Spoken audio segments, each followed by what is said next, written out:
Hello friends, मेरा नाम है योगेश और आप सभी की हार्दिक स्वागत है आपके इस यूट्यूब क्लास में। तो चलिए क्लास स्टार्ट करते हैं।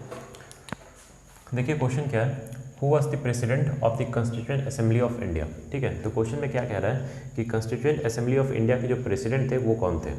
ऑप्शन में क्या है, सच्चिदानंद सिन्हा, BN राव, MN रॉय और डी है राजेंद्र प्रसाद। तो इस क्वेश्चन का आंसर क्या हो जाएगा, ध्यान रखिएगा, जो आपके प्रेसिडेंट थे कॉन्स्टिट्यूएंट असेंबली ऑफ इंडिया के वो कौन थे, ऑप्शन डी राजेंद्र प्रसाद। ठीक है, तो ये राजेंद्र प्रसाद जो थे ये आपके कॉन्स्टिट्यूएंट असेंबली ऑफ इंडिया के प्रेसिडेंट थे, काफ़ी इंपॉर्टेंट है, ध्यान रखिएगा। ठीक है, देखिए जो कॉन्स्टिट्यूएंट असेंबली ऑफ इंडिया है, ठीक है, जो आपका कॉन्स्टिट्यूएंट असेंबली है, ठीक है, इसका जो सबसे पहला बैठक, ठीक है, पहला जो सिटिंग हुआ था वो कब हुआ था, 9 दिसंबर 1946 को। ठीक है, 9 दिसंबर 1946 को पहला सिटिंग हुआ था।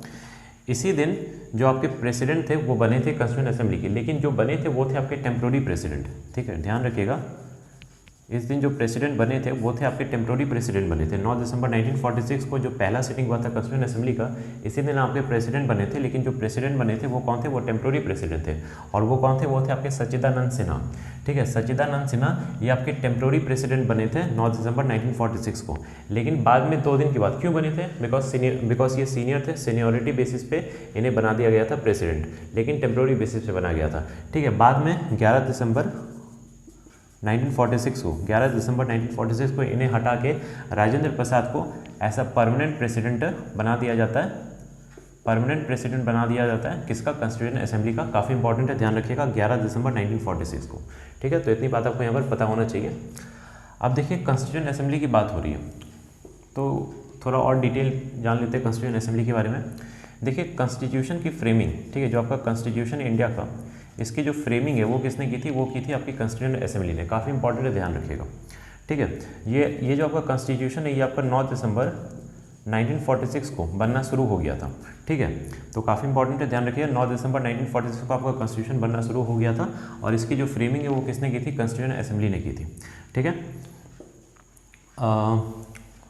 एक क्वेश्चन आता है यहाँ पे कि कॉन्स्टिट्यूशनल एडवाइज़र हम लोग किन्हें कहते हैं। ठीक है, कॉन्स्टिट्यूशनल एडवाइज़र, ठीक है, कॉन्स्टिट्यूशनल एडवाइज़र ये हम किन्हें कहते हैं, तो ध्यान रखिएगा, ये हमें BN राव को कहते हैं। ठीक है, BN राव को हम लोग कॉन्स्टिट्यूशनल एडवाइज़र कहते हैं।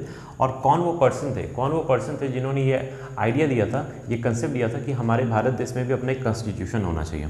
तो वो कौन थे, वो थे आपके MN रॉय। ठीक है, MN रॉय ने ये आपका कंसेप्ट दिया था, ये आपका आइडिया दिया था कि हमारे भारत देश में भी अपना एक कॉन्स्टिट्यूशन होना चाहिए। तो काफ़ी इंपॉर्टेंट है, वो कौन हो जाएगा, MN रॉय। ठीक है, और कॉन्स्टिट्यूशन एडवाइजर हम लोग BN राव को कहते हैं। इंपॉर्टेंट है, ध्यान रखनी है आपको ये बात।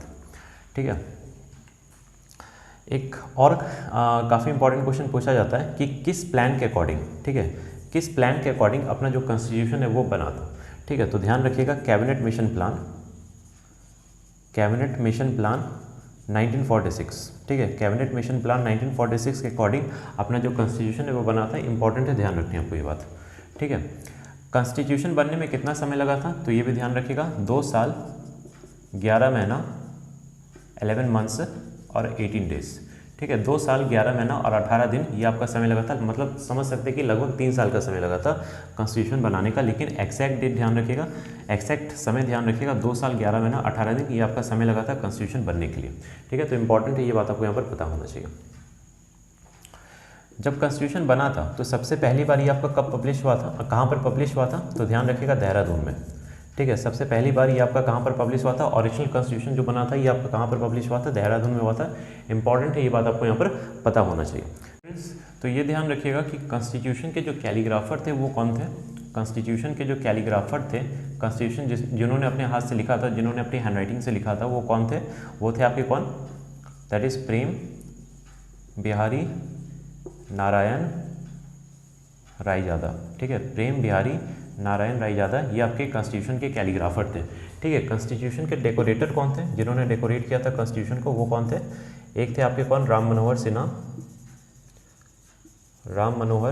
सिन्हा, और एक कौन थे,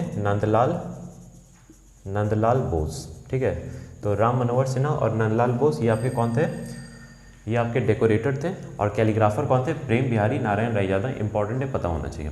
ठीक है, कॉन्स्टिट्यूशन आपका कब बन के तैयार हो गया था, तो ध्यान रखिएगा 26 नवंबर 1949 को, 26 नवंबर 1949 को आपका कॉन्स्टिट्यूशन बन के तैयार हो गया था। इंपॉर्टेंट है, पता होना चाहिए। ठीक है, कॉन्स्टिट्यूशन जो है ठीक है। कॉन्स्टिट्यूशन में जब आपका कॉन्स्टिट्यूशन बना था तो उसमें कितने आर्टिकल्स थे? 395 आर्टिकल्स थे, ठीक है। 22 पार्ट्स थे और 12 स्केड्यूल्स थे, ठीक है। ध्यान रखिएगा 395 आर्टिकल्स, 22 पार्ट और 12 स्केड्यूल्स।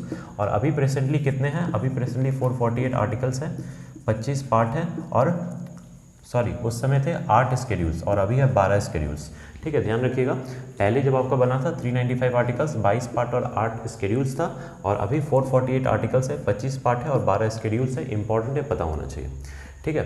तो कॉन्स्टिट्यूशन जो है सबसे पहली बार जो कॉन्स्टिट्यूशन का जो कंसेप्ट है वो सबसे पहली बार कौन देश में आया था? तो वो आपका ब्रिटेन में आया था, ठीक है। ध्यान रखिएगा ब्रिटेन में सबसे पहली बार कॉन्स्टिट्यूशन का कंसेप्ट आया था ऑल ओवर वर्ल्ड में, ठीक है। और सबसे पहली बार किन्होंने हैंड रिटन कॉन्स्टिट्यूशन, ठीक है, hand written constitution, hand written constitution किन्होंने अडॉप्ट किया था? तो वो थे यूएसए, ठीक है। यूएसए ने सबसे पहली बार हैंड रिटन कॉन्स्टिट्यूशन अडॉप्ट किया था और सबसे पहली बार कॉन्स्टिट्यूशन का कंसेप्ट कौन से देश में आया था? तो वो थे आपके ब्रिटेन। इंपॉर्टेंट है, ध्यान रखिए आपको, ठीक है। तो क्वेश्चन देख लेते हैं। क्वेश्चन क्या है? Who was the president of the constituent assembly of India? That is option D, Rajendra Prasad. Important है, कौन सा हो जाएगा? Option D, Rajendra Prasad. ठीक है फ्रेंड्स, तो आज के लिए इतना ही। आई होप वीडियो पसंद आई होगी। वीडियो पसंद आती है तो प्लीज़ इसे लाइक करें, शेयर करें और सब्सक्राइब करें and I will meet in the next video. Thank you.